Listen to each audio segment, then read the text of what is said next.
appraising countries and the way in which they've handled economy, particularly through the inflation management prism. So it gives me great honor to be here, and I feel very humbled to be standing in front of all great scholars. And I personally do remember that one instance very long ago when I was a member of the National Commission for Women, and the commission was looking at gender budgeting. And for some reason that the chairperson then had thought I should be working on it as a member. It is a practice in the commissions that they assign the members with some tasks, and gender budgeting, from among the many other things which were assigned to me, was one of the things. I had the rest of the commission also cooperating with me. And in that context, I don't know if Professor Shankaracharya remembers, had gone and seen him to take his advice. And since then, occasionally, at least whenever I've had the opportunity to benefit from his advice, I've valued every bit of it. So today, to be again in front of him, also Rakesh Mohanji, it's not going to be easy for me. It's as good as me, my first day in JNU, and take me for all the errors and omission commissions that I might post before you. I still remain a student of economics. But what probably can be drawn from the things that I say here would be like a process documentation of what has happened in the Ministry of Finance for the last 2-3 years, more than me formulating anything before this August gathering. I was very much in alignment with Deepak Mishra talking about how the world has faced situation, and also Ashok Gulati, with whom 1 or 2 times before and during the pandemic also, I've had an occasion to talk about the performance of Indian agriculture and the policies which have to be kept in alignment so that it enables rather than restricts agriculture sector. I start with saying, I think the days that we are living in today, particularly post the pandemic, are so different from the days of immediately after the Great Depression. So if there is a mindset somewhere which tells us handling inflation will have to be very similar to the way in which inflation was handled then, because the formulations have evolved from there, I think the evolution of handling inflation has evolved drastically differently in the last 4-5 years. So till before, let us say, the COVID, if still some shades of that principle of handling inflation in a particular fashion pervaded our policy making, I like to place it on record here that COVID, during COVID, and immediately after COVID until today, handling inflation has become only a subset of handling the economy. That over-dominant control inflation so you'll be able to control everything else as a fallout is no longer, if I can say it with a bit of a cheekiness, is no longer relevant. You need to worry about inflation, yes. But if you look at the context in which we are talking about inflation, particularly since 2020, there are so many different factors. If you address each one of them for what they are, inflation is expected to fall in place. Is the experience of at least India. I'm not speaking for many other countries. So what are the factors which are so different for India as different from what is being practiced elsewhere? I'll just highlight, may not be a perfect assumption for a study of how India handled differently. because we are living in a global situation where inflation is 79% in one country, another where it is 8%, but still very critically to be analyzed, especially in the way in which the composition of the CPI is in some of the Western countries, which you, Professor Gulati, rightly highlighted. So with all that, when you're looking at the world around you, where today we are far more integrated globally, not integrated during the immediately after the Great Depression. The globe was not so well interconnected. But today we are far more interconnected, so as the pandemic spread, the inflation impacts also spread will be the right assumption to hold. And it does to an extent. But actually speaking, when central banks, and I thought it was only Sita Kanta here, but it's an overwhelming presence, and I dare speak on something to do with monetary policy as well. So when the central banks are deciding in a synchronized fashion to handle inflation, monetary policy is their domain, they will do it, I leave it there, but when they're acting in synchrony, it pleases the economists to know that, yes, this synchrony is what is required and therefore it's right, let it go on like that. That's the solution. Or that will bring the solution. Immediately for me, the question is, synchrony was there, synchrony continues, synchrony is to continue as per theory, then why would some country which is well in that network have a 79%? And why some country which is the fountainhead of such theory have an inflation which is highest in the last 40 years? And why would other members of that clique of nations, I'm using the word clique with responsibility, and it's not left-handed at all, because in India we use cliques with a bit of a... So countries belonging to that clique are also in 8-9%. Germany, 9% is as good as Turkey's 70%. It pinches, it hurts. And solutions there, therefore, by the theory, will go through only the interest rate route. So why is India different, and why we are talking about it? Even in this interconnected world, even when the interconnectivity is far more pronounced nowadays, Indian economy has, for other reasons, kept managing inflation as not merely a monetary exercise. Partly what explains that is what Professor Gulati said a minute ago.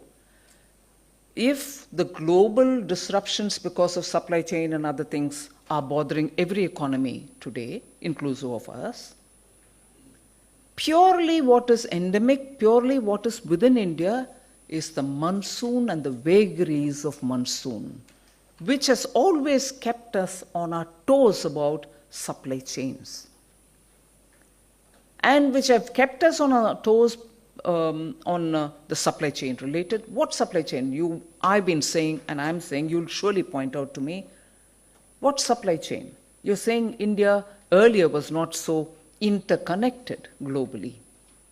The depth to which our economy was connected was not at all as much as it was for the other countries. And since after 91 too, the interlinkages took their own steady time, and probably we are far more connected now. So what lessons am I deriving from earlier when we were not connected? That's a lesson which has helped us even today. And that lesson is the one which comes out of the monsoon vagaries, the climate vagaries, not as a result of the climate change which is happening in a far more pronounced way now, but India has had several agroclimatic zones, each one suffering or benefiting from the changes which happen because of good monsoon, poor monsoon, or excessive monsoon.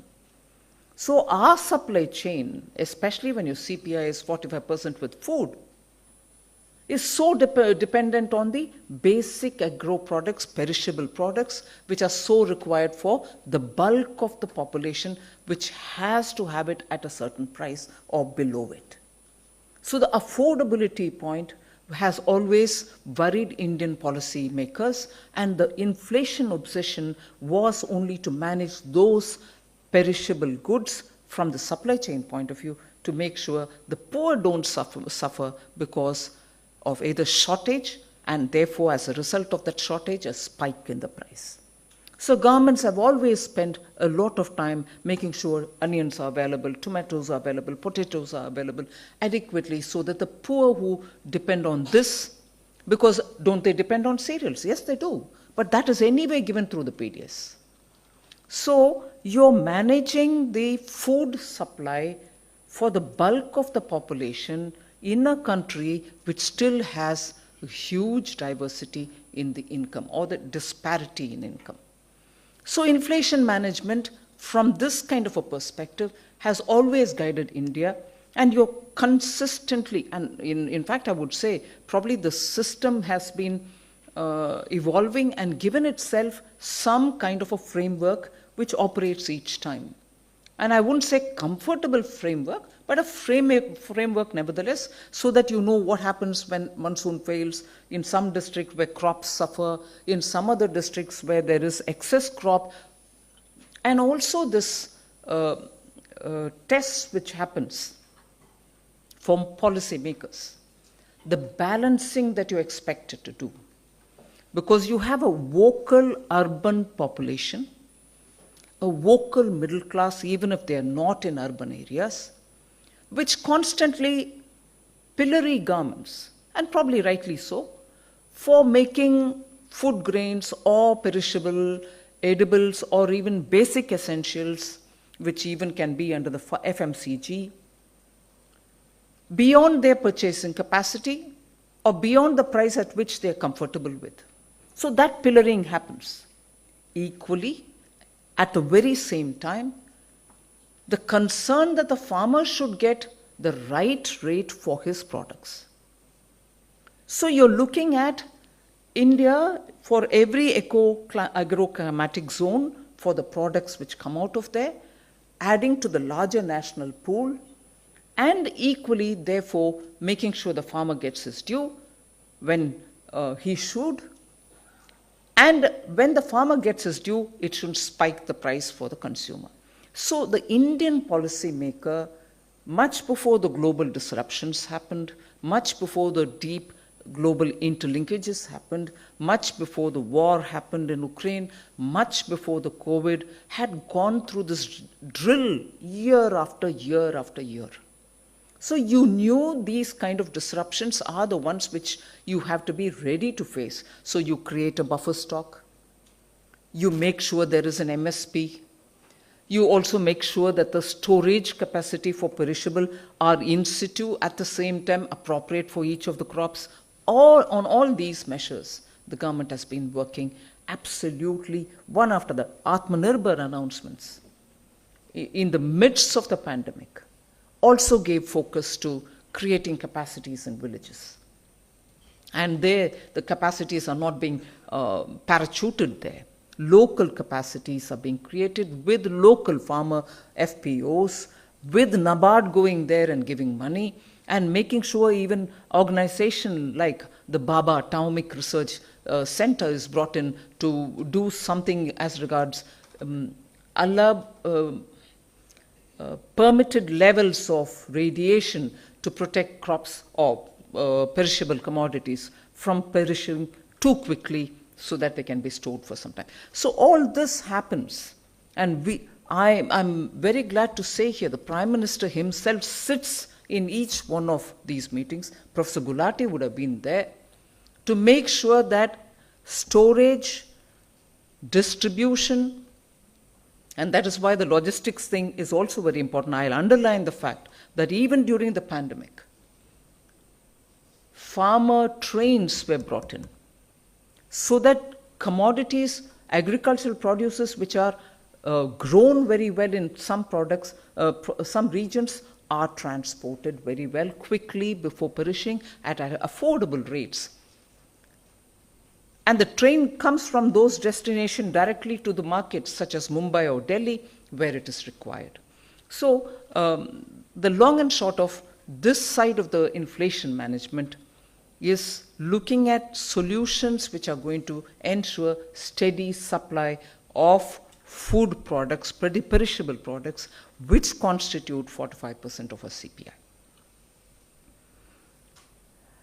Now, when you talk of inflation, therefore, inflation, when in 2014 we formed the government, I think the inflation was somewhere at 5.9 kind of level.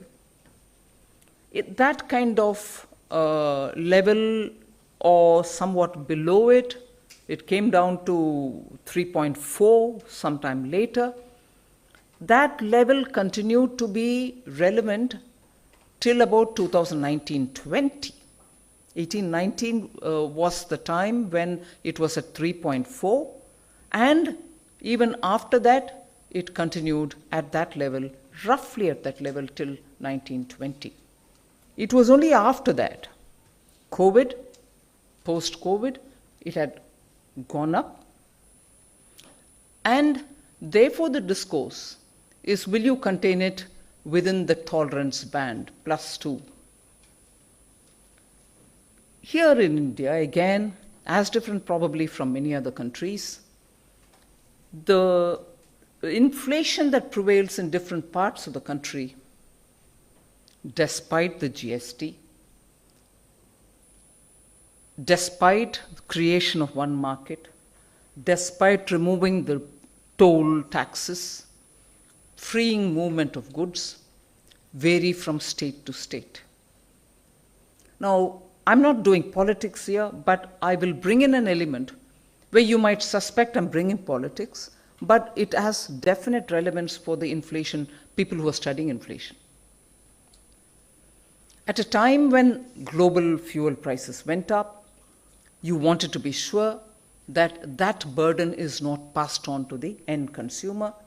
Where it was possible and how much ever was possible, the government twice reduced the price of petroleum products, to the extent it can be done.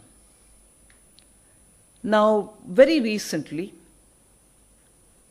widely available information in the public domain shows how inflation has varied from state to state. There could be several reasons for it, and I'm sure you're the expert who will study it. But the fact remains, and I find coincidentally, and I'm being careful here, coincidentally, inflation being higher than the national level inflation in states which have not reduced the fuel price.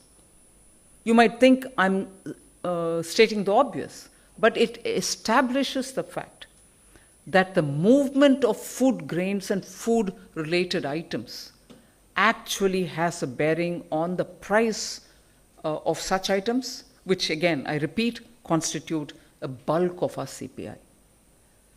Now, if states and their inflation will also have to be attributed to the Government of India, we'll have to have a way in which we work together to handle inflationary matters with center and state cooperating. Just as today there are a lot of discussions about devolution of taxable revenues, so based on the Finance Commission's criteria, you distribute, and even on that there is a lot of discussion saying it is not fair. The formulation is not fair to some of the states which contribute a lot more to the revenue kitty. Similarly, there are, I would suggest, enough justification to have this understanding of how states also manage handling their inflation. It cannot be that the inflation is handled only by the center, and when states don't take enough steps, that part of India suffers for want of a relief from the stress of inflation. The exogenous factors affect both center and state. And that is where I draw your attention to the fact that if I've elaborated so much on the food, supply of food grains, perishable goods, I also draw your attention to the fact that India's medium and small industries, micro, medium, small industries, and their raw materials are very important, and actually the price of the raw materials, particularly after, let us say, a decade of having imported absolutely at throwaway prices, the MSMEs were suffering because of the supply chain disruptions, because of the way in which within India, essential raw materials, commodities, were not being available. And that's when India, or Government of India, made sure that at least the critical raw materials such as steel, iron and steel, we will bring in some export duties so that their price comes down, and it has shown a positive result. We could keep the price of steel in India in a way affordable for the MSMEs. But of course, equally, as I said about the farmer and the consumer, here too, there is a balance which has to be struck on the steel industries and their potential to export, earn profit out of it. We want exports to grow in every sector. Now we are restricting them from exporting by imposing a tax which makes them cost not so competitive. But the balance, therefore, is to what extent would you restrict? Will it actually have a bearing on the raw materials availability for our MSME? Farmer, consumer, MSME versus the export potential of industries such as steel. So again, in the Atmanirbhar policy and actions which followed, we have justified it from the point of view of duties where India, duties on import where India produces those commodities, those products. Duties on final consumption goods which we cannot afford because they eat into our labor which can be engaged to manufacture those. Duties definitely on those which can be mined and value added within India. So the import restrictions had a logic. They were not blind. They were not blindly imposed. Similarly, the export constraints which we brought in were again trying to make sure the supply and demand balance happens. You don't export away something and then import it again, causing double whammy. So the Atmanirbhar principles, in a way, are also a very powerful tool in managing the supply chains, and therefore indirectly having a bearing on the inflation itself.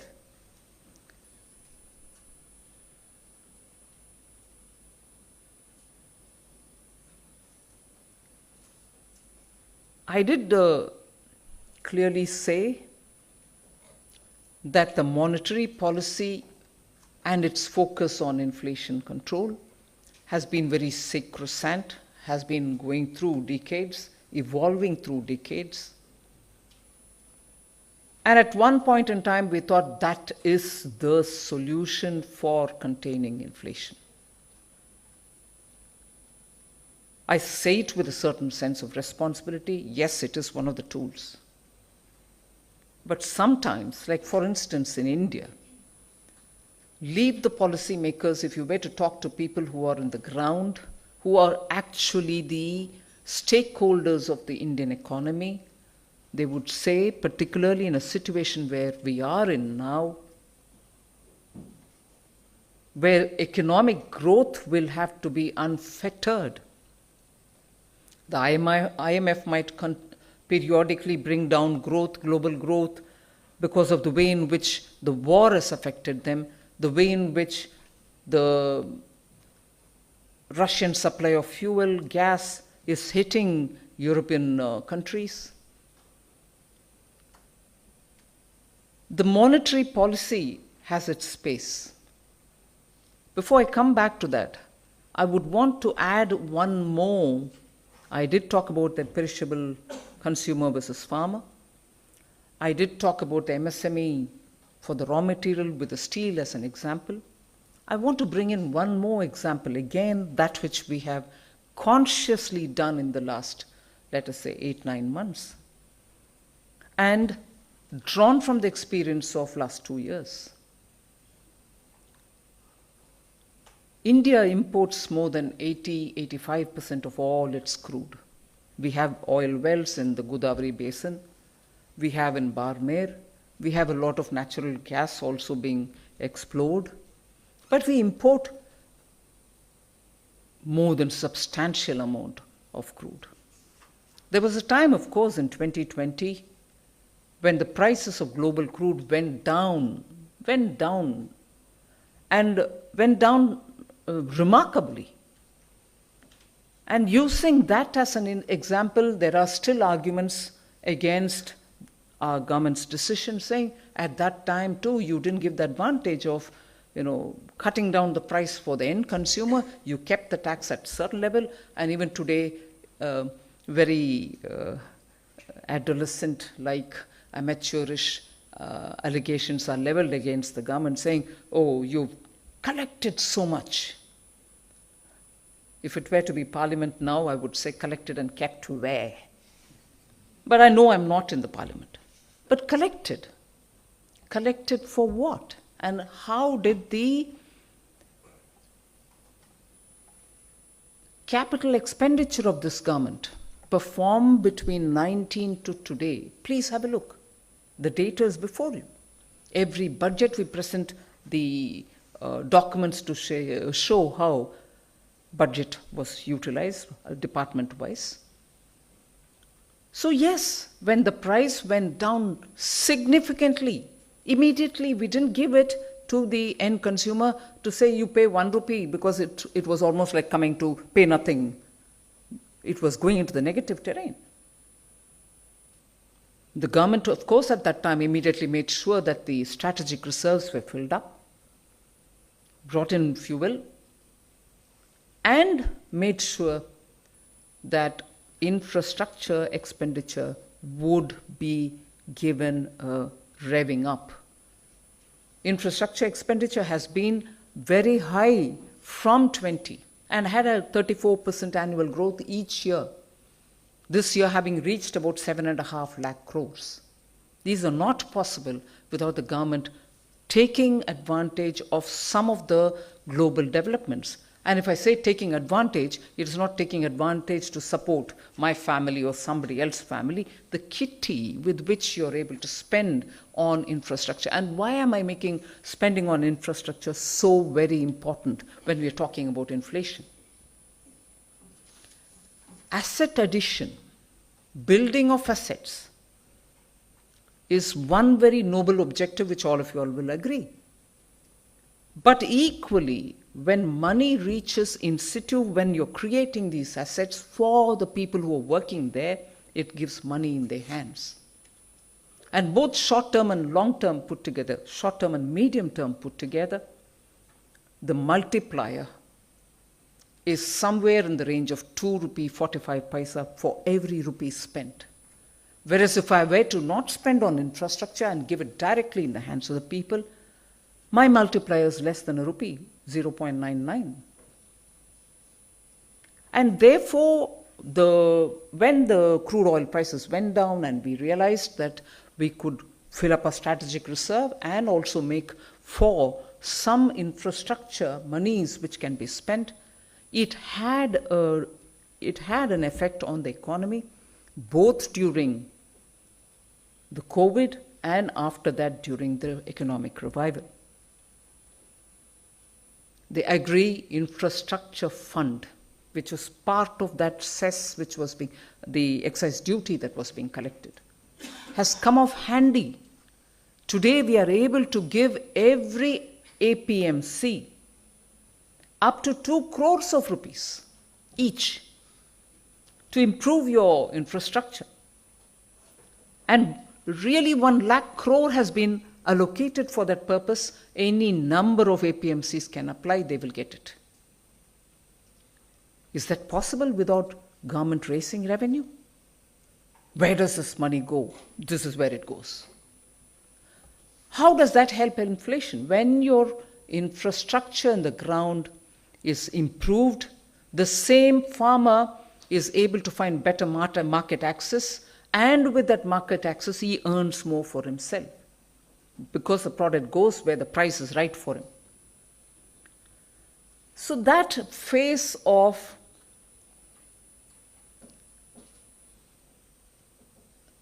crude oil, buying of crude, supplying, and making sure the economy also benefits is seen through this route. But today, when we are, since March, since February of this year, in a situation where global prices were going beyond anyone's affordability,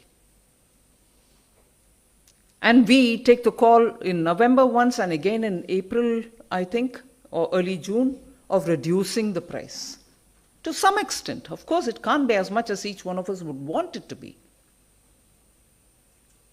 And at that stage, to take a very strong political decision. I respect the Prime Minister for his courage on this. Get it from Russia. Get it from Russia because they are willing to give you at discount. And how speedily did we ramp it up?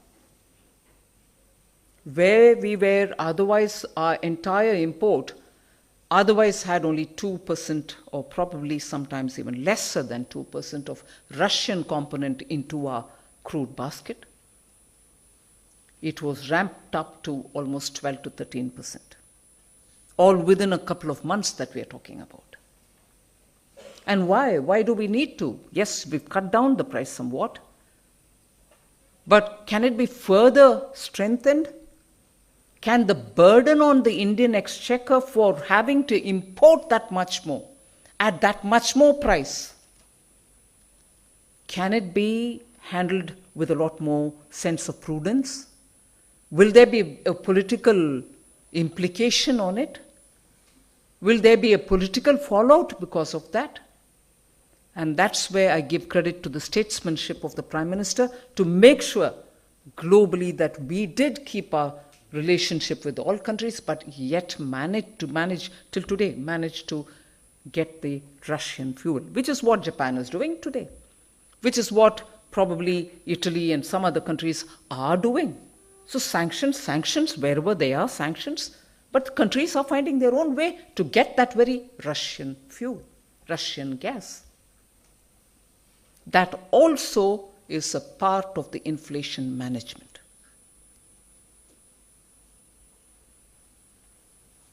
And therefore, I just want to come back to the point which I left halfway, monetary policy. Reserve Bank will have to synchronize somewhat, may not be as much synchronized as the other Western developed countries would do. I'm not prescribing anything to the Reserve Bank. Let me be careful here. I'm not giving any forward direction to Reserve Bank. But it is the truth that India's solution to handling the economy, part of which is handling inflation also, is an exercise where the fiscal policy, together with the monetary policy, has to work. It can't be singularly left to the monetary policy, which has proved totally ineffective in many countries. In very many countries whose structures, whose economy's profile are so forming the basis for the monetary policy theory to rivet everything on interest rate management and say that's the final and potent tool to manage inflation. Economies are designed, economies are there, and the policy is designed in such a way that the monetary policy and the interest rate management is the only tool to handle inflation through the interest rate management. But no, I would say India's inflation management, the word taming inflation, or the word keeping it within the tolerance limit, is an exercise of so many different activities, majority of which is outside of the monetary policy, given in today's circumstances. There could have been a time when people would have thought this is sacrilegious for the finance minister of a country to say that. But my experience says, if you're able to equally attend to so many other factors, in which I give credit to all governments earlier, because they also kept evolving the way in which the supply side can be managed, being very sure of how the bulk of our population get all the necessary goods at an affordable price. Trade policy, of course, you referred to it, Professor Gulati, plays a very important role. But even there, it can only go that far and not beyond. Because a consistent performance in exports is what gets you revenue. We saw very enthusiastic and energetic revival of our exports. It'll be the concern and the duty of the government to make sure that energetic, that robust performance of export sector are kept alive. Export spanning over several sectors is kept alive. But I think India would definitely do well for itself if its agriculture is very well managed. Even today, in spite of all the various reports that I find, India stopped its export of wheat, which it's opened generously. No, we still are exporting wheat through the World Food Program, which is a structured way of sending, and not probably sending it to countries which are re-exporting from wherever they are doing. So the export continue, which means there is potential for Indian agriculture to feed our own people and also feed the world, if only we manage it very well. And there again, the balance is, you want the maximum potential of agriculture, at the same time, maximum reward for that farmer who faces the situation. So I would say good management of the economy, ensuring the supply side constraints don't burden the economy, but yet do not too much regulate it. Timely and periodic response to the developments in the ground. Making sure the raw materials, our obsession sometimes, and right obsession, I'm not faulting there, obsession sometimes is to focus only on the perishable goods, but the focus will also have to be to support in terms of the input prices for small and medium industries, input costs for the agriculture, all of which also add to the burden of inflation.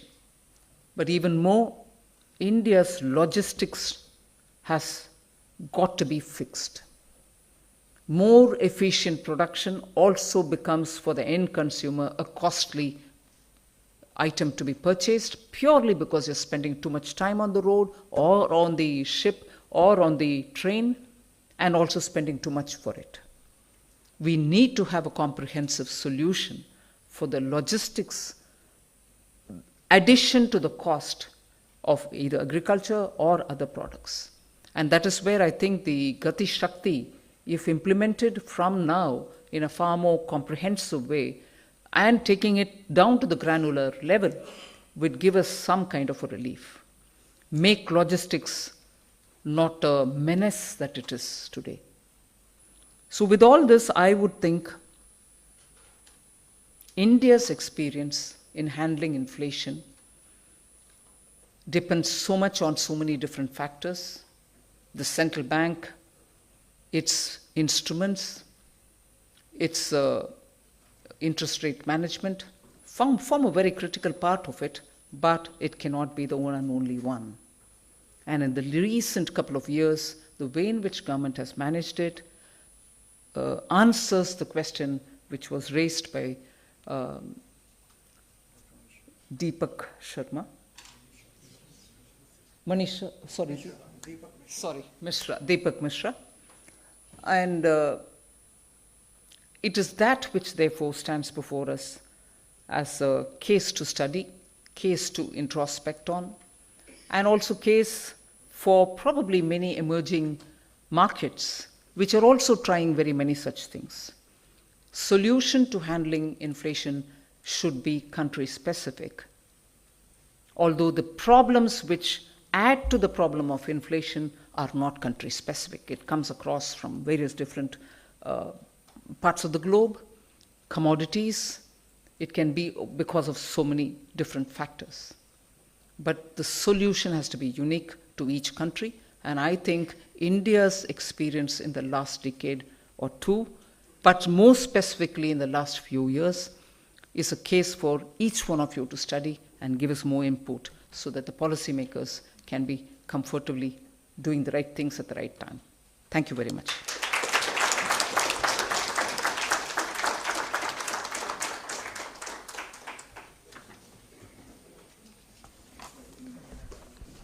Thank you very much, ma'am, for enlightening